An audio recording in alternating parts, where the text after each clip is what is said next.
everyone, and I'm here with another Rink and Review. Today, I'm going to be talking about Coal Chamber, the contemporary dark wave nu metal band who are also known for playing spooky core. That was a name said by the band, though they were technically a goth metal band with a little industrial aesthetic. Now, I'm gonna start with giving the devil his due. Now, this could have been their follow-up album, but it's just a compilation, which is a shame because it's an awesome cover and a great name. Now, the first track is Headstones and the Walking Dead, and it has the line, giving the devil his due. But that song was on their self-titled debut album. So this has just got a mix of demos and alternative versions of other songs. So, it's just a collection album. It's a really good cover and name, but yeah, it's just remixes and demos. We got the demos on the special edition of their debut album. Next, the best of Coal Chamber. This is a really good introduction to the band. It does more or less have their best songs. I said it in the Fear Factory video, these best of CDs are really good. They're done without the consent of the band, but most of the time they hit it out of the park. Like, if you're not a big fan of Coal Chamber but like some of their songs, get this. It is really, really good. So yeah, good introduction to Coal Chamber. Now, Rivals. It is where it is because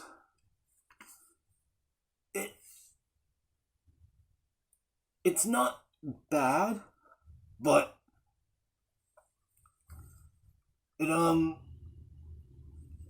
just doesn't have that energy and angst that the band had back in the day. Like, there's some good songs on this, like I Owe You Nothing. Orion's pretty good. The title track's awesome. Suffer in Silence, featuring Al Georgeson. Suffer in Silence is the best song on this. It's like classic Coal Chamber. Over My Head's pretty good. Another Nail in the Coffin. So there are some great tracks on this, but yeah, it just doesn't have much of the punch and kick. So it's still pretty good. This was Coal Chamber's last album. They reunited in 2012.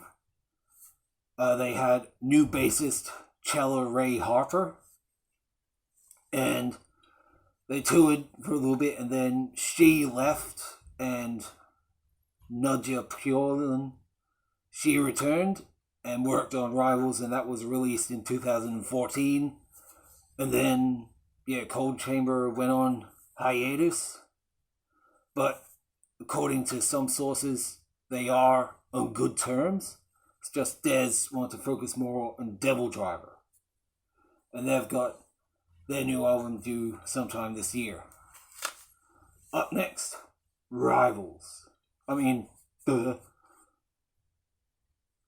Up next, Dark Days. Pretty solid album. It's dark. It's quite heavy. You got awesome songs like One Step, Glow. Rowboat has grown on me a little bit. Fiend, of course, Empty Jar, Watershed.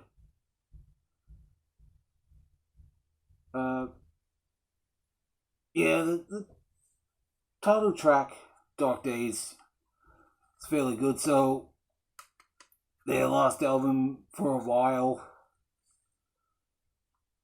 Nadja was long term on this album because she replaced Rania Foss, who she met Morgan Rose of Seven Dust, and yeah, she fell pregnant, so she took time off during the second album, Chamber Music, and then left to start a family.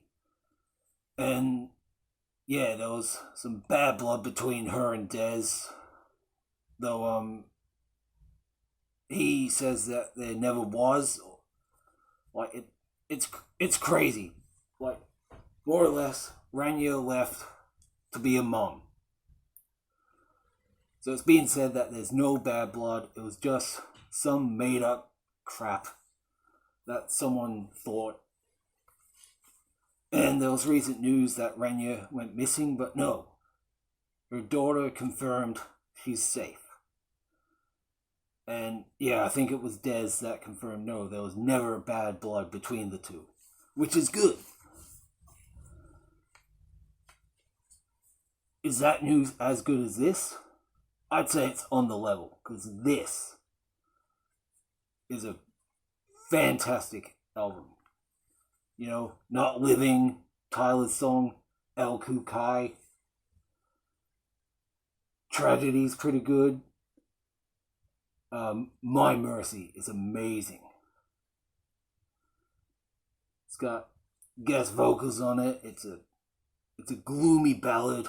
It's got a great bass line. No Home. Feed My Dreams. I think that was on a horror soundtrack. It's really dark, ambient, and one of the heaviest songs. Like, it's known for the controversial Shock the Monkey cover.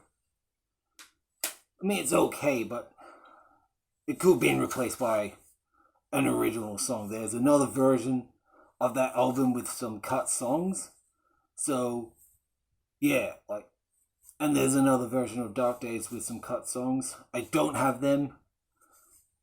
But, yeah, those cut songs would have made the standard release far better. Now, the original,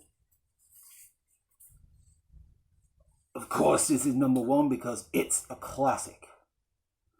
Oddity, Loco, Bradley, Clock, Sway, all the good stuff. And, you know, Cold Chamber, they were at Ozfest. To think they were out before Slipknot and Static X, a few other bands that, you know, got bigger and had a longer career. It was probably because Chamber were a little bit different for the time. Like, sure, they were just a little similar to Marilyn Manson, but not as much. Like, they were very edgy, and it's all in this record. Dino Cazares helped them out as well. So this edition, it's got Loco music video, Loco live from Ozfest, and 2 gigs, like 2 concerts from 96 and 99, and they're great. Like, they're really, really cool. So that's on the DVD, and it's got the pretty much what's on Giving the Devil His Due. So really good album.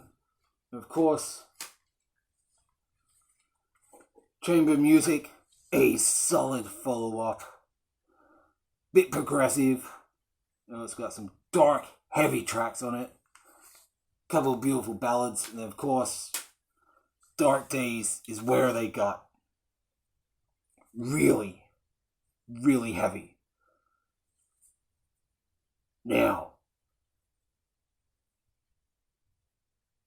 I don't want to leave you to wait and bleed any longer. The next rank and review, I'm gonna spit it out, and I guarantee you it's gonna be sick. Nothing's gonna be left behind. Of course, it'll be a disaster piece. But I'll welcome you to my neighborhood. Need I do any more puns? Am I too psychosocial? Maybe I should snuff something out when all hope is gone. Oh, I slipped. Better tie the knot. I'll scare you later.